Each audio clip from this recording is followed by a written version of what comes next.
عورت نہ ہی بہت زیادہ موٹی اچھی لگتی ہے اور نہ ہی بہت زیادہ دبلی پتلی۔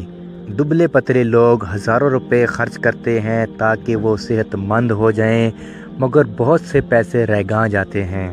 آج ہم ایک ایسا نسخہ لے کر آئے ہیں جو نہ صرف آپ کو صحت مند بنائے گا بلکہ اس کے ساتھ ساتھ آپ کے حسن و جمال میں بھی اضافہ کرے گا۔ اس سے پہلے عورتیں ہزاروں روپے کی کریمیں خرچ کر کے اپنے حسن و جمال میں اضافے کی کوشش کرتی رہتی ہیں، مگر وہ خوبصورتی صرف بوقت ہوتی ہے جو صرف چہرہ دھونے سے ہی ختم ہو جاتی ہے، اور اس کے ساتھ ساتھ مہنگی بھی ہے۔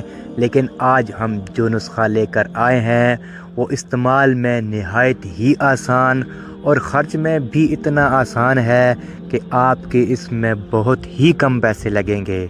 چیزیں بھی وہ ہوں گی جو انشاءاللہ آپ کے گھر میں موجود ہوں گی۔ آپ روزانہ وہ استعمال کرتے ہوں گے لیکن آپ کو اس کے استعمال کا صحیح طریقہ نہیں پتہ ہوگا۔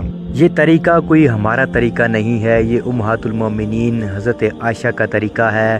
حضرت عائشہ فرماتی ہیں کہ میں شادی سے پہلے بہت زیادہ دبلی پتلی تھی۔ میری ماں نے مجھے موٹا تازہ کرنے کے لیے بہت کوششیں کی اور بہت سی دوائیں بھی استعمال کیں، مگر کچھ فائدہ نہ ہوا۔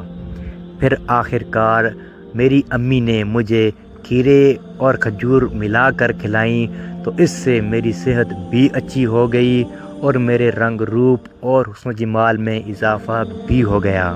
اب کھیرے اور کھجور وہ چیزیں ہیں جو ہر گھر میں موجود ہوتی ہیں، آپ نے صرف ان دونوں کو ملا کر کھانا ہے اور بوم، آپ کے حسن و جمال میں بھی اضافہ ہوگا، اور جو عورتیں کمزور ہیں وہ صحت مند بھی ہو جائیں گی انشاءاللہ۔ یہ نسخہ استعمال کرنے کے بعد آپ اپنی بیش قیمتی رائے ہمارے ساتھ ضرور شیئر کریں۔